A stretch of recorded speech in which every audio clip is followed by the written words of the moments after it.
What's the link between atheism, social construction, and the meaning of life? Let's find out.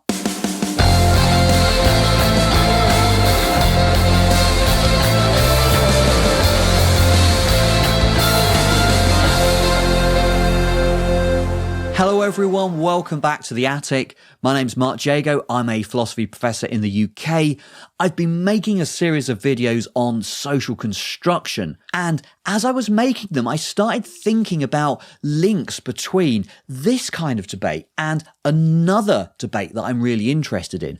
The debate that sometimes atheists and theists have over the meaning or the purpose of life. Okay, now at first, this seems like a pretty tenuous link between social construction and atheism and the meaning of life, but I think there's a really useful and informative analogy to be had in there. So let me talk you through it. So let's start off with a quick recap of social construction. If you haven't watched the previous videos, you might want to skip back and have a watch through those now. But here's just a really quick recap.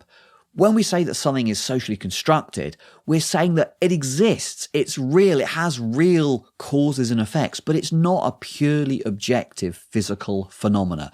Its existence, its continued existence and its identity has got something to do with the way we as a society interact with one another. Okay, let's just park that there for the time being. We'll get back to it, but let's just think a little bit about theism, atheism, and what they have to say about the meaning or the purpose of life. In particular, here's something that I often hear theists, or rather anti-atheists, say in criticism of atheists. Here's what they say. They say, it's God that provides the meaning of life, the purpose of life in one way or another. So from this atheist worldview, in which you don't have a God at all, there would be no meaning to life. It would just be pointless. It would be purposeless. This is an objection against atheism that I hear again and again. You know, it's on YouTube, but you hear it in philosophy classes. It's all over the place. It's never really struck me as a particularly good objection to atheism, but as I was making these videos on social construction, something kind of occurred to me that I hadn't really thought about before, that in both cases, in both the theist and the social construction case, there's a false dilemma that is often put forward in an argument. So what I mean by a false dilemma is, it's when somebody says, well, either it's this or it's this, but it's not this, so it's got to be this. Okay, so like in the case of the theist argument, the anti-atheist argument, it's, well, either God provides meaning to life or nothing does, and we don't want to say that nothing does, so you've got to have a God, you've got to be a theist. That's a false dilemma, because it seems pretty obvious to me as an atheist that there is a kind of a middle path where we do have a meaning and a purpose to life, but it's not provided externally by some all-powerful God. But exactly how that story goes, I guess, gets a little bit murky. It's definitely not as clean and simple as saying, oh, yeah, there is this all-powerful God, and that's what kind of externally provides a meaning and a purpose for humankind. Now, switch over to the case of social construction, and you get a similar false dilemma going on there. For a lot of concepts like gender or disability or whatever, you get this false dilemma pushed quite a lot. So either the concept is purely objective and physical, like gender is just, biological sex, or it's a made-up concept. It's not real at all. But turns out that in a lot of cases, both of those views are pretty bad. In particular, you don't really want to say that these things aren't real because, somebody's disability or gender identity, these have real consequences in the world. But we don't want to infer just from the fact that they're real things with causes and effects, with consequences. We don't want to infer from that to the conclusion that, so they must be objective, biological or physical properties. We want this third way. There must be this kind of middle path where they're real, they do exist, but they're not just lumped onto the objective physical world. And that's the whole point of theories of social construction. Philosophical theories of social construction aim to articulate how we get things like money, meaning in language, disabled parking spaces, disability and gender, how we get all that stuff and treat it as being real phenomena without having to pin it onto the objective physical world, factoring out all of the kind of beliefs and interactions and concepts that us humans have as a society. So the analogy that I wanted to discuss that I think is informative is the analogy between social construction as a middle path between saying, oh, it's purely physical and objective and it doesn't exist, the analogy between that middle path and what atheists might say about the meaning or the purpose of life in a worldview that doesn't have God in it. And yeah, maybe some atheists do say, well, there is no purpose to life. There is no meaning in it. You know, not all atheists agree about everything. They don't tend to agree about much. But that's not the kind of view that I want to put forward, because it kind of sounds bleak to me to say that there's no meaning and there's no purpose to it. And, you know, it feels kind of like we don't want to let the theists have all the good stuff, right? I mean, meaning and purpose, these are good things. They are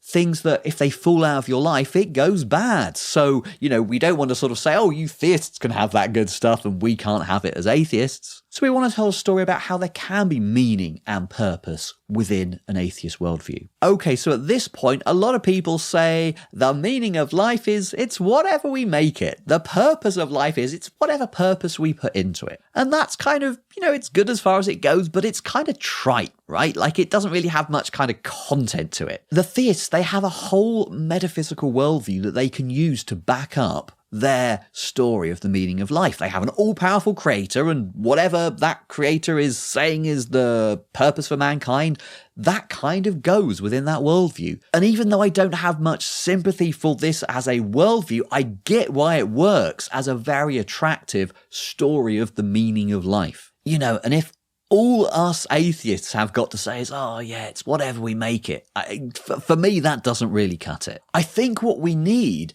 is a detailed philosophical, metaphysical explanation of how us humans can do things by interacting with one another, such that when we do that, when we interact, we don't just change our own beliefs, change each other's beliefs, but we actually change the world. We actually bring new things into existence by interacting as a society. How on earth can we do that? Well, that's basically what social construction is.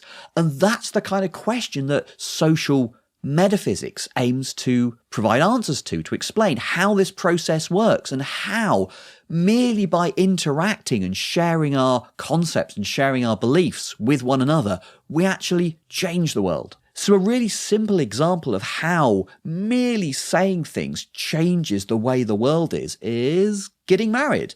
When you get married, you say a certain form of words in a certain social setting and you become married. Before you say I do, you weren't married, and after you say I do, you are married. Another example is promising. If you promise to do something, you're not merely describing yourself, oh, I am the person who promised to do a certain thing. You are committing yourself and you are creating a moral obligation to do the thing that you promised to do. In philosophy of language, this is known as speech act theory, the theory of performatives, how by uttering a certain form of words in a certain social context, we not only describe the world, but also change it. We make it the case that whatever, you make it the case that you're married or that you have promised to do something and thereby have a certain moral obligation to do it. So I'm not going to go through particular theories of social construction with you right now. I think I'm going to have to do that another day.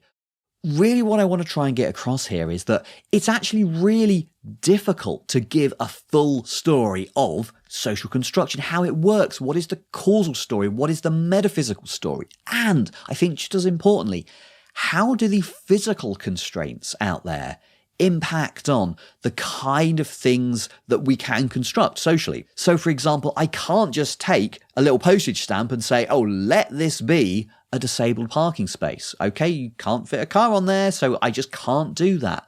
The objective physical world impacts on it, restricts the kind of things that we can socially construct. And I think all of those things translate to the question of the purpose of life, okay? So in saying that the meaning of life is what we make it, I don't think we should understand that as saying, oh, we just make it up as we go along, we can make it whatever we want it to be.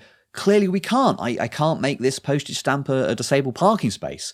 Similarly, the kind of purposes that we have as humans, that's very much limited and impacted on by physical reality, by objective reality. So the kind of physical beings we are, with various desires, with various needs, also with the kind of emotions that we have and the abilities we have to interact with one another, all of these things impact very, very largely on the way we go about constructing social reality. And similarly, they impact on and constrain the kind of purposes that we can give to our social lives. And I think this also relates to the way in which we can have different meanings and different purposes as different societies and as different individuals, because as societies and as individuals, we are different. We are physically different. We take different paths through life. I think this is a really important point. It explains how there can be meaning and purpose to life, but why it doesn't have to be a one-size-fits-all,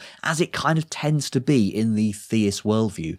We can have different purposes in our lives based on the differences between us as people, but they can be equally valid, okay? Just because, say, you and me have very different purposes and meanings to our lives doesn't mean that one has to be better than the other, or, as some people would say, that neither of them are really proper meanings or purposes. And ultimately, that's why there is never going to be a good one-size-fits-all answer to, what's the meaning of life? I mean, because it's different for different people. Okay, so we got pretty deep there and some distance away from the previous video on the metaphysics of socially constructed entities. But look, I think this is one of the great things about studying metaphysics, studying philosophy. You can do all of these different kind of things, from very technical stuff in logic and metaphysics to the kind of important stuff of the meaning and purpose of life.